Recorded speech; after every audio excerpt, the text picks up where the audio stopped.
Welcome to Korean History Channel Behind Palace Walls. This video is a non-fiction content reconstructed based on historical facts and events. Some scenes may have been dramatized to aid viewer understanding.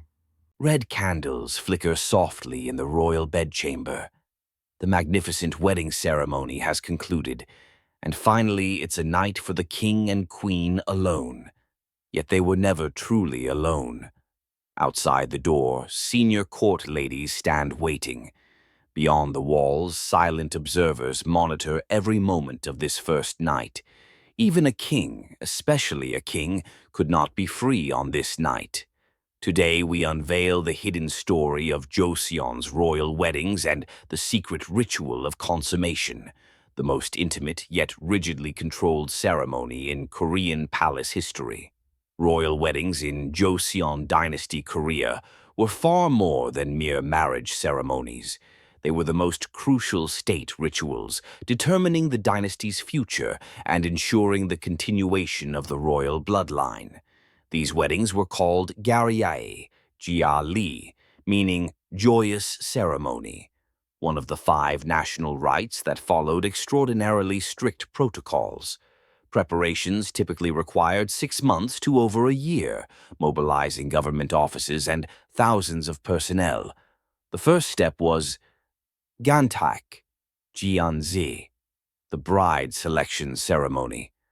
A royal decree would prohibit all marriages among noble families' eligible daughters nationwide. Then began a rigorous 3-round selection process. The first round narrowed dozens of candidates. The second reduced them to about few. The final 3rd round determined a single queen. What mattered wasn't just appearance. Evaluators examined astrological compatibility, family background, health status, even voice quality and walking style. Most critically, they assessed the candidate's physical capacity to bear royal heirs. Female court physicians would conduct private medical examinations to verify this. Records from King Seongjong's reign describe how Queen Uyin was selected for having proper bone structure, lustrous skin, and a physique suitable for childbearing. While this may seem uncomfortable from a modern perspective, securing the royal succession was literally a matter of national survival in that era, making such examinations standard practice. Once the queen was chosen, full wedding preparations commenced. The ceremony followed the 6 rites protocol, including napchi, betrothal gifts, napjing, dowry, and gogi, date announcement, all meticulously documented in official ritual manuals like the National 5 Rites Ceremony and Royal Wedding Records. The wedding day itself was spectacular. The future queen traveled from her family home to the palace in an ornate palanquin, accompanied by a procession so grand that all of Hanyang, Seoul, turned out to watch. Upon reaching the palace, the king and queen performed the great ceremony, bowing to each other and sharing ceremonial wine cups in a ritual called hapgun-rai, symbolizing their union. But the real story begins now. After all the magnificent ceremonies concluded, the moment arrived for the wedding night. This was called hapgung, haegong, literally meaning the union of palaces. Hapgung was far more than a couple's first intimate night together. It was itself a formal royal ritual, and remarkably it occurred under the surveillance and verification of multiple observers. The ceremony took place in the king's bedchamber in the Great Hall. Court eunuchs and senior ladies prepared this chamber with meticulous care. A dragon bed draped in red silk was positioned. Candles were lit throughout the room. Special incense was burned, intended to ease tension and create an appropriate atmosphere. What's most surprising was what happened outside the bedchamber. In the corridors and nearby rooms of the Great Hall, court ladies and eunuchs waited on standby. Particularly a senior court lady called Bomo Sanggung, nursemaid lady-in-waiting, stood guard just outside the bedchamber all night long. Before the king and queen entered the chamber, this senior lady would give the queen final instructions. "Your Majesty, you must serve His Majesty well. Do not be too nervous, and follow His Majesty's lead." Beyond such direct advice, specific behavioral guidance was reportedly provided as well. Even more remarkable was what followed the consummation. After Hapgung concluded, the king would summon the waiting court lady, who would enter the bedchamber to inspect the bedding. This was to verify evidence of the queen's virginity, a procedure directly tied to establishing royal legitimacy, and therefore a mandatory ritual. The Seongjong Ilgi, Royal Secretariat Daily Records, contains explicit documentation of this verification after King Yeongjo and Queen Jongsun's wedding night. Once confirmed, the court lady would immediately report to the Grand Queen Dowager or Queen Dowager, and this would be officially recorded in the Royal Secretariat. This procedure may feel deeply uncomfortable and invasive to modern sensibilities. However, from the perspective of that era, royal bloodline was synonymous with state legitimacy.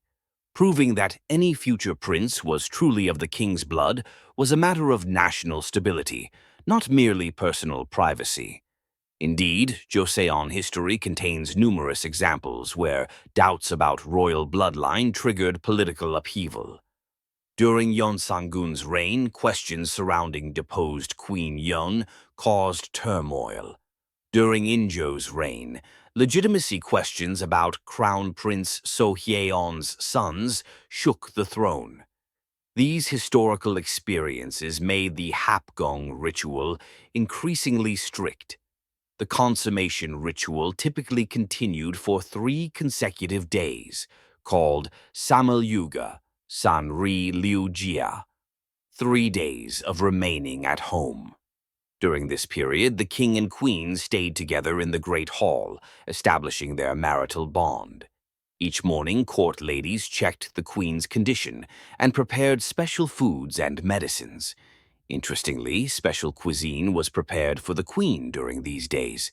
To restore her energy and enhance fertility, nourishing dishes containing deer antler, ginseng, jujube, and walnuts were served. Palace cuisine records preserve detailed recipes for special medicinal foods offered to the queen after Hapgung. How did the kings themselves experience these wedding nights? Historical records reveal several fascinating cases. King Seongjong married 3 times. His first queen, Queen Gonghi, died young. His second marriage to Queen Yun proved tumultuous.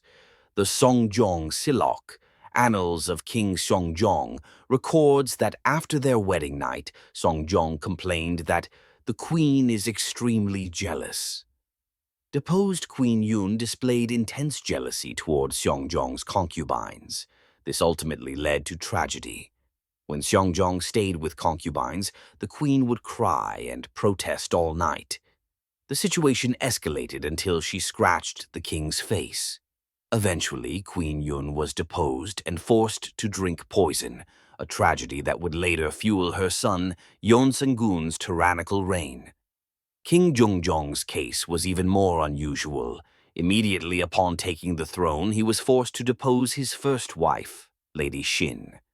Because she was the niece of the deposed tyrant Yeonsanggun, political pressure from the coup leaders forced her removal after just 7 days of marriage.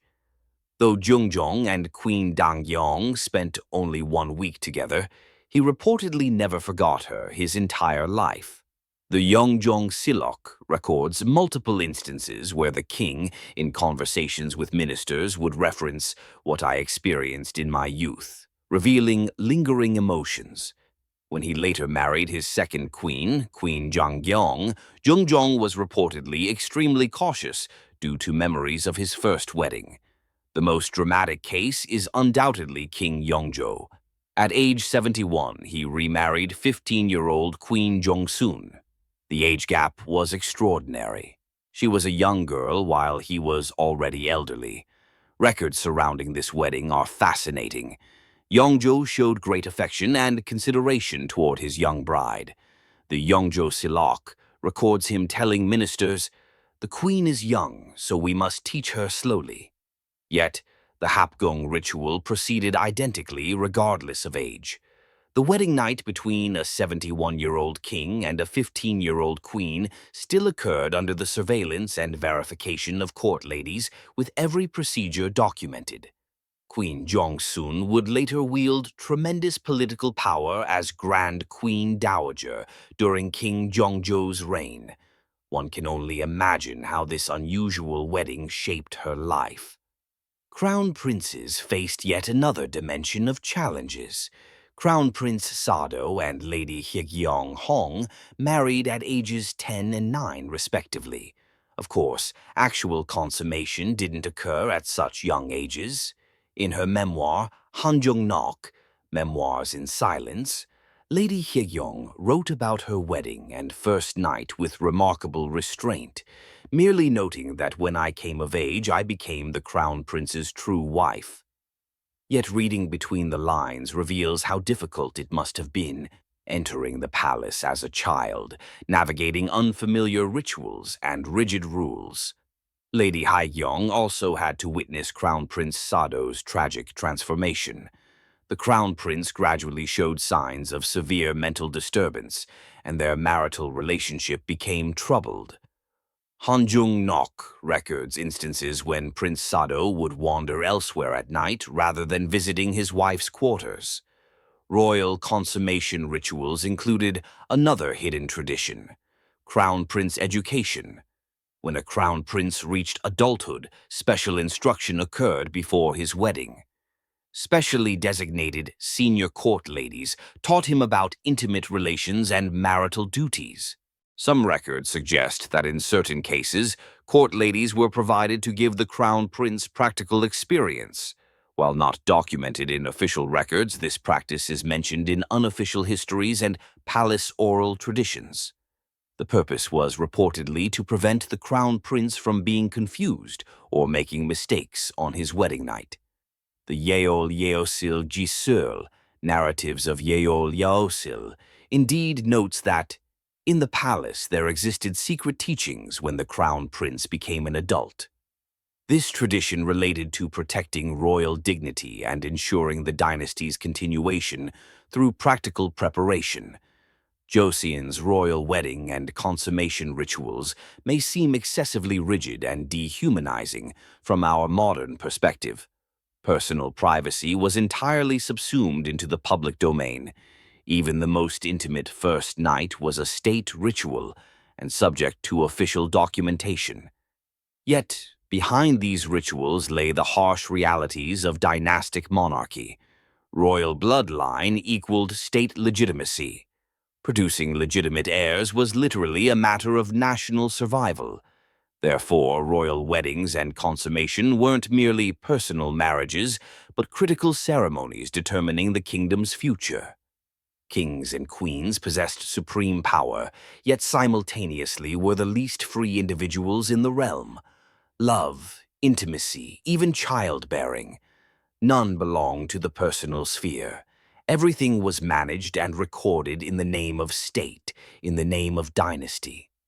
Nevertheless, throughout historical records we find traces of human emotion. King Jungjong's longing for Queen Donggyeong, King Yeongjo's consideration for his young bride, Lady Hyeongjong's concern for Crown Prince Sado.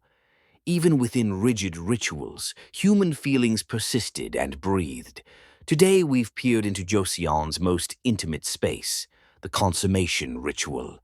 We've glimpsed stories hidden behind magnificent palaces, lives of those who stood at power's pinnacle yet possessed the least freedom.